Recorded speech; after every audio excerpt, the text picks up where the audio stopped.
Ready to unleash your inner dark princess and craft a skirt that screams individuality. First, let's gather our materials. Black and gray plaid fabric about 3 yards should do, black cotton fabric for the ruffles, some edgy looking tassels, a sewing machine, scissors, measuring tape, pins, and thread. Now, draft a simple aligned skirt pattern based on your waist and hip measurements. Remember, we want it long.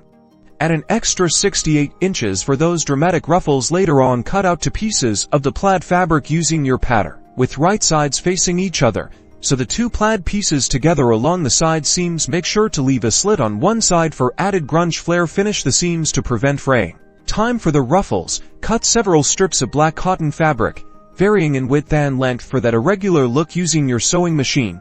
Create ruffles, gathering one edge of each strip.